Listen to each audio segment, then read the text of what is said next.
सर्वांना शुभ प्रभात. प्रभू येशू ख्रिस्ताच्या नावात विश्ववाणी परिवाराकडून आम्ही मार्गाकरिता प्रकाश कार्यक्रमात आपले सहर्ष स्वागत करीत आहोत. आत्म्या हृदयी तू ये, पवित्रता तुझी तू दे. आत्म्या हृदयी तू ये, पवित्रता तुझी तू दे. क्षमा तू कर मला, लागू दे तुझा लळा. हो हो हो, क्षमा तू कर मला, लागू दे तुझा लळा. अनुग्रह मजला पाहिजे, सामर्थ्य मजला पाहिजे. अनुग्रह मजला पाहिजे, सामर्थ्य मजला पाहिजे.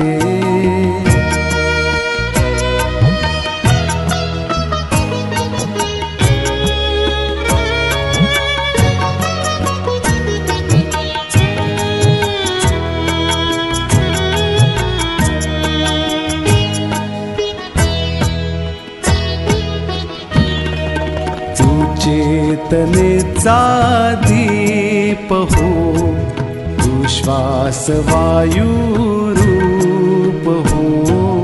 तू चेतनेचा दीप हो, तू श्वास वायू रूप हो. क्षमा तू कर मला, लागू दे तुझा लळा. हो हो हो, क्षमा तू कर मला, लागू दे तुझा लळा. आत्म्या हृदयी तू ये, पवित्रता तुझी तू दे. आत्म्या हृदयी तू ये, पवित्रता तुझी तू दे.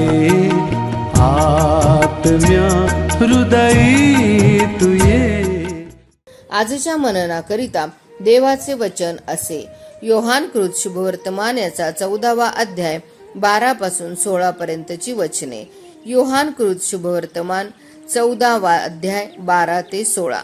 मी तुम्हाला खचित खचित सांगतो, मी जी कृत्ये करीतो ती माझ्यावर विश्वास ठेवणाराही करील, आणि त्यापेक्षा मोठी करील, कारण मी पित्याकडे जातो. पुत्राच्या ठायी पित्याचे गौरव व्हावे, म्हणून तुम्ही जे काही माझ्या नावाने मागाल ते मी करीन. तुम्ही माझ्या नावाने माझ्याजवळ काही मागाल तर मी ते करीन. माझ्यावर तुमची प्रीती असली तर तुम्ही माझ्या आज्ञा पाळाल. मी पित्याला विनंती करीन, मग तो तुम्हाला दुसरा कैवारी म्हणजे सत्याचा आत्मा देईल, अशासाठी की त्याने तुम्हाबरोबर सदा सर्वदा राहावे. प्रभू परमेश्वर या वचनाद्वारे आजचा आपला दिवस आशीर्वादित करो. प्रियांनो, जी वचने आम्हासमोर वाचण्यात आलेली आहे योहानकृत शुभवर्तमान याचा 14वा अध्याय आणि 12 ते 16. अत्यंत महत्त्वाच्या काही गोष्टी आम्हाला या ठिकाणी पाहायला मिळत आहे. पहिली गोष्ट या ठिकाणी आम्ही पाहतो की प्रभू येशू ख्रिस्तावरती आम्ही जो विश्वास ठेवतो त्या संदर्भात प्रभू आम्हाला सांगत आहे, आणि त्या विश्वासाच्या द्वारे तो आम्हाला सांगत आहे की जो माझ्यावरती विश्वास ठेवतो तो माझ्यापेक्षाही मोठी कृत्य त्या ठिकाणी करणार आहे. आणि दुसरी गोष्ट या ठिकाणी आम्ही पाहतो की ते म्हणजे की प्रार्थनेच्या संदर्भात या ठिकाणी सांगितलेलं आहे की तुम्ही माझ्या नावाने माझ्याजवळ काही मागाल तर मी ते करीन. तिसरी महत्त्वाची गोष्ट प्रीतीच्या संदर्भामध्ये प्रभू आम्हाला या ठिकाणी सांगतो की प्रभूवरती प्रीती करणं म्हणजे काय आहे. थोडक्यात आणि सोप्या भाषेमध्ये प्रभू आम्हाला या ठिकाणी सांगत आहे की जर मला असं वाटतं की मी परमेश्वरावर, प्रभू येशू ख्रिस्तावरती प्रीती करणं, तर याचं प्रतीती काय आहे, याची प्रचिती जी आम्हाला तिथे सांगितली ती म्हणजे एकच आहे की आम्ही त्याच्या आज्ञा पाळत आहोत. जर पाहतो की परमेश्वर स्वतः त्यांच्या संदेशाला त्या ठिकाणी स्वतःहून त्या ठिकाणी स्वप्नाच्या द्वारे, दृष्टांताच्या द्वारे दर्शन तो देत होता. नंतर आम्ही पाहतो की नवीन करारामध्ये प्रभू यीशू ख्रिस्त स्वतः देहधारी होऊन या जगामध्ये आला आणि जो 33 वर्ष तो या ठिकाणी राहिला. 3.5 वर्ष त्यांनी कार्य केले. अनेकांना तो भेटला. पुनरुत्थानाच्या नंतरही जवळपास आम्हाला बायबल सांगते की 500 लोकांना त्यांनी दर्शन दिलेलं आहे. परंतु आज तुम्ही आणि मी जे आम्ही आहोत, आम्ही त्याला पाहिलं नाही तरी आम्ही विश्वास ठेवत आहोत आणि म्हणून आज आमच्या संगती कोणीतरी असणं सदोदित ही अत्यंत गरज आहे. आणि म्हणून या 16व्या वचनामध्ये त्या ठिकाणी तो सांगतो की मी पित्याला विनंती करील, मग तो तुम्हाला दुसरा कैवारी म्हणजे सत्याचा आत्मा देईल. पहा या ठिकाणी त्यांनी आम्हाला अनाथ असं सोडलेलं नाही. त्यांनी आम्हाला असं म्हटलं नाही की आता तुमच्याबरोबर ते प्रभू येशू ख्रिस्त म्हणजे मी असणार नाही किंवा परमेश्वर असणार नाही, तर पवित्र आत्म्याला त्यांनी दिलेला आहे की ज्याला आम्ही त्रैक्य म्हणतो. या त्रैक्यामध्ये पिता, पुत्र आणि पवित्र आत्मा आहे. जर पवित्र आत्मा आमच्यामध्ये आहे, याचा अर्थ आमच्याबरोबर ते पिता आहे, आमच्याबरोबर ते प्रभू येशू ख्रिस्त आहे आणि पवित्र आत्मा आहे. जसं आम्ही पाहतो की वचनामध्ये सांगितलं की एका शिष्याने प्रभू येशू ख्रिस्ताला विचारलं की प्रभू आम्हाला पिता दाखव, आणि प्रभू त्याला सांगत आहे की ज्यांनी मला पाहिलेलं आहे त्यांनी पित्याला पाहिलेलं आहे. आणि खरंच प्यानो, त्या आमच्यामध्ये पवित्र आत्मा त्यांनी दुसरा कैवारी म्हणून त्यांनी आम्हाला दिलेला आहे. हे जगामधले आमचे सर्व प्रिय, आमचे आई वडील भाऊ बहीण कधी ना कधीतरी आम्हाला सोडून जाणार आहे, परंतु पवित्र आत्मा जो आहे हा आमचा कैवारी म्हणून तो आमच्या संगती राहणार आहे. आणि म्हणून या वचनामध्ये प्रभू आम्हाला विश्वासाच्या संदर्भामध्ये बोलत आहे, तो आम्हाला प्रीतीच्या संदर्भामध्ये तो आमच्या संगती बोलत आहे, तो आम्हाला प्रार्थनेच्या संदर्भामध्ये बोलत आहे. आणि या सगळ्या गोष्टीच्या मध्ये तो म्हणतो की मी तुमच्या बरोबर ती पवित्र आत्म्याच्या द्वारे तुमच्यामध्ये मी वस्ती करेन.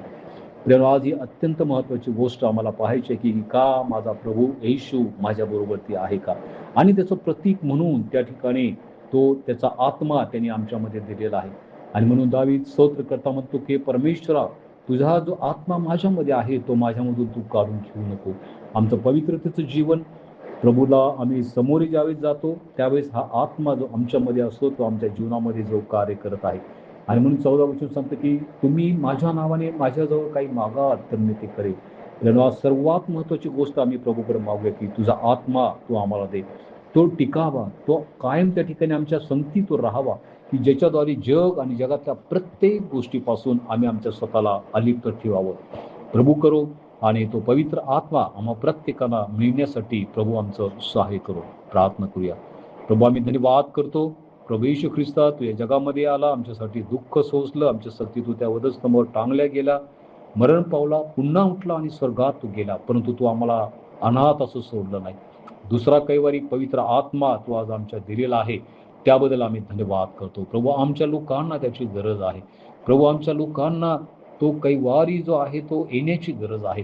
आणि म्हणून प्रभू प्रत्येकासाठी जे तुझ्याकडे कळकळीने प्रार्थना करतात, विश्वासाने प्रार्थना करतात, पश्चातापाने प्रार्थना करतात, त्या सर्वांसाठी या आत्म्याची देणगी तू दे अशी मी प्रार्थना करतो. येशूच्या नावात प्रार्थना केली म्हणून तो आहे. आमेन. लागू दे तुझा लळा, हो हो हो क्षमा तू कर मला. लागू दे तुझा लळा, आत्म्या हृदयी तू ये, पवित्रता तुझी तू दे. आत्म्या हृदयी तू ये, पवित्रता तुझी तू दे.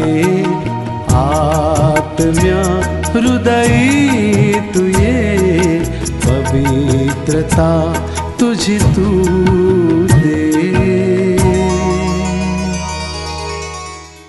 आणि तुम्ही विश्वास धरून प्रार्थनेत जे काही मागाल ते सर्व तुम्हास मिळेल. आपल्या प्रार्थना विनंत्या कोणत्याही वेळेस विश्ववाणी प्रार्थना केंद्राला टोल फ्री नंबरद्वारे कळवू शकता.